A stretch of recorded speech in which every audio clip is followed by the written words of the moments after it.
Bonjour à tous, voici la deuxième session de l'exercice auquel je m'étais déjà prêté, des questions-réponses. Donc on attaque direct, je réponds à vos questions.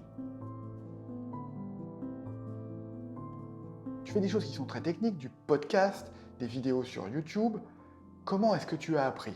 Alors oui, c'est vrai que animer un podcast, préparer des vidéos, c'est technique et ça ne semble pas du tout naturel. Je m'y suis mis petit à petit. J'avoue que j'étais terrorisé de me lancer dans le podcast. Ça, c'était il y a un an. Et puis, je me suis un peu forcé. Donc, j'ai commencé à me dire, bon, j'aimerais faire ça. J'ai fixé des dates d'interview et puis je me suis lancé. Donc, j'avoue que j'ai appris sur le tas. Hein. J'ai regardé des tonnes de tutoriels YouTube. Voilà, sur le podcast, j'ai un peu tout regardé, tout ce qui était possible et tout ce qui existait. Et puis je me suis dit, bon ben voilà, je vais me débrouiller.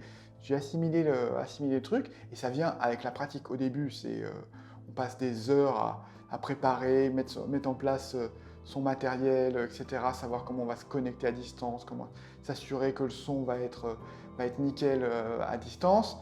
Et puis au fur et à mesure, ben voilà, ça devient une routine. Et c'est au moment où ça devient une routine que c'est vraiment agréable. Quand je me suis aperçu que ma technique d'interview était à peu près OK, que j'étais à l'aise avec ça, je me suis dit, bon, bah, c'est quoi le prochain challenge? Et je me suis dit, bah, le challenge, c'est la vidéo. C'est-à-dire que voilà, maintenant, je connais le son, je sais capter du son à peu près de manière correcte.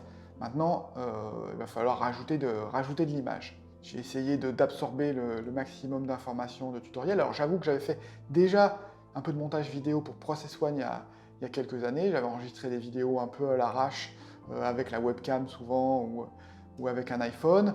Là j'ai essayé dès le début de dire je vais faire ça un peu de manière professionnelle, c'est-à-dire augmenter le niveau de production. Donc je me suis renseigné sur le matériel, la captation, le montage, tout un tas de choses, l'éclairage. Voilà, c'est un sujet immense. Comme dans toutes les matières, l'important, podcast, vidéo, écriture, c'est la routine. Donc voilà, il faut le faire régulièrement, se forcer jusqu'à ce que ça devienne un réflexe, qu'on monte l'appareil photo instinctivement, qu'on s'installe et qu'on soit déjà devant son ordinateur et qu'on soit déjà dans un mindset qui permet de se lancer dans l'écriture et d'écrire, ou le podcast, qu'on soit prêt à enregistrer et que la pression en fait diminue et qu'on n'ait plus à y réfléchir. Comment est-ce que tu trouves les personnes que tu interviewes pour ton podcast? En fait, c'est le bouche à oreille, donc voilà, c'est des personnes qui vont me recommander d'autres personnes, des personnes que j'ai interviewées, qui vont me dire bah, tiens, tu devrais parler à telle personne, elle est intéressante, je connais Sylvie Poulain, qui est ancienne pilote d'hélicoptère et qui est maintenant autrice, relieuse de livres anciens. C'est une personnalité incroyable, interview-là, par exemple. Et puis c'est aussi des personnes que j'ai croisées, dont j'ai lu des choses, écouté de la musique, sur lesquelles j'ai lu des articles, je suis tombé sur leur blog, et je me suis dit, oula, c'est des personnalités incroyables, j'ai envie de leur parler. Donc voilà, souvent je contacte, j'envoie des mails, j'envoie des tweets, etc. Il y a beaucoup de personnes qui répondent oui, beaucoup de personnes qui ne répondent pas. Et donc voilà, de fil en aiguille, j'arrive à constituer un réseau de personnes qu'il est possible d'interviewer. Et puis voilà, une fois qu'on a pris le contact et que ça a matché, on fixe une date et l'interview est lancée et c'est parti. C'est quoi ton plan? Tu veux devenir influenceur ou quoi? Je suis mon intuition. Je pense que tout ça converge, ça fait partie d'un même horizon pour moi, et je pense que c'est la suite de ma carrière, et donc je travaille dessus, mais j'avoue que je n'ai pas de plan. Je fais ça parce que ça m'amuse, parce que j'y prends du plaisir, parce que je pense que j'ai quelque chose à apporter à ce point de rencontre entre la technologie, l'humanité, l'art, la création. Voilà, pour moi, ça fait partie de moi et je le découvre un peu en même temps avec vous, mais j'ai pas de plan. Donc voilà, ça fait partie de ce que je pense être mon chemin et mes prochaines étapes. J'avoue aussi que j'explore des formats. J'ai écrit des posts de blog, j'ai la newsletter, la voix. J'étais pas très à l'aise avec le fait d'utiliser ma voix, donc j'étais pas très confiant dans la voix. Et le podcast, m'a mis en confiance sur l'usage de la voix. Donc je me suis dit, maintenant l'image peut être... j'ai besoin de gagner en confiance sur cette partie-là. Donc j'explore aussi les palettes de mes compétences et de ma personnalité. Et dans l'exploration de ces médiums, aujourd'hui, c'est vrai qu'avec une vidéo qu'on va diffuser par exemple sur YouTube, on va toucher beaucoup plus de monde que par un blog post en fait. Et donc j'explore d'autres moyens de diffuser ce que j'ai à partager. Alors la vidéo, faire de la vidéo, est-ce que c'est pas trop dur? Ça semble être un enfer. Alors oui et non. Sur le principe, on pose une caméra et on parle devant une caméra. C'est juste ça. Là, je suis face caméra et je vous parle à travers l'objectif qui est pile en face de moi. Ça paraît simple, mais en fait, il y a effectivement au départ une barrière technologique. Donc, parler devant un objectif, regarder un peu l'aspect brillant et insondable fond de l'appareil photo, c'est pas forcément super naturel. Tous les aspects techniques, on ne sait pas si on va se foirer la plupart du temps quand on met en place et on a peur de perdre des enregistrements, de perdre de l'information, de parler pour rien. Donc il y a un côté aussi un peu délicat là-dessus.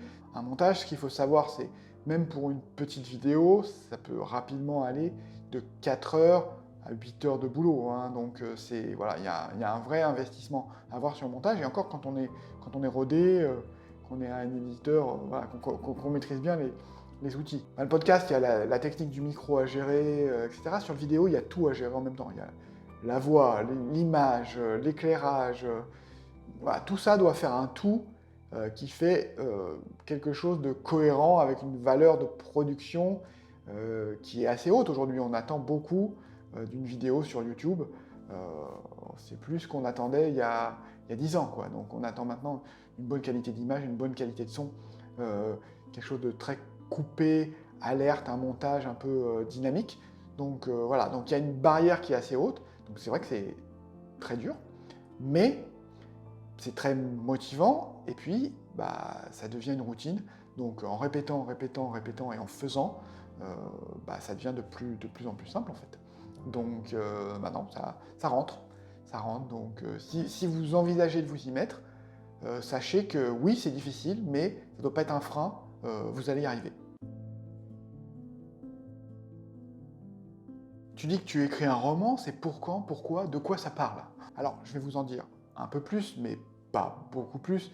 Le genre, j'ai choisi pour commencer, pour ce premier roman, le genre du techno-thriller, parce que je m'y sens à l'aise, il va y avoir de la technologie, il va y avoir voilà, un peu d'action, un peu de voyage.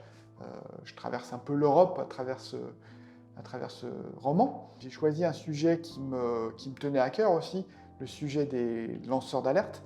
Donc vous voyez déjà un peu se dessiner le cocktail que vous allez recevoir quand le roman va sortir. Techno-thriller dans le milieu des lanceurs d'alerte, c'est ce qu'il faut retenir. Le timing, c'est pour quand? Voilà, j'ai un premier jet déjà, trop court, trop sec, trop aride. Donc voilà, je développe ce second jet. Je vais continuer à travailler pendant tout l'été. J'ai prévu un deuxième jet mi-septembre, à la fin du deuxième jet. Le but, c'est de rentrer encore en phase de correction très intense, septembre, octobre, novembre, et de finaliser le manuscrit pour décembre, pour la fin de l'année. Et voilà. Et après, je croise les doigts et j'espère qu'il sera édité, déjà éditable et ensuite édité en 2022. Bon, alors une autre question qui revient, c'est même pas une question, c'est un appel à l'aide. Bon, Michael, tu fais trop de choses, je n'arrive plus à suivre, au secours. La réponse, elle est simple, c'est tu n'as pas à tout suivre.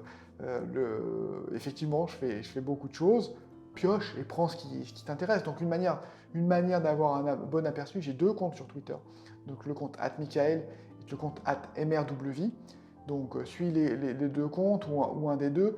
Le compte Michael, c'est plus en anglais, ça parle un peu plus de techno. Le compte MRWV, c'est plutôt tout ce qui est créatif, donc je parle du podcast WV. l'interview des auteurs, des gens qui ont une vie créative. Je parle de mes vidéos, je parle de mon travail d'écriture et de fiction, donc la partie créative est plutôt en français et sur le côté MRW, et donc l'autre sur le compte Michael. Je suis sur Twitter et pioche ce qui t'intéresse dans ce qui passe là. Et bien voilà, la séance de questions est terminée. Vous pouvez continuer avec mes vidéos de l'émission Chimère ou bien écouter ma précédente vidéo FAQ. Dans tous les cas, merci infiniment de me suivre. La discussion continue.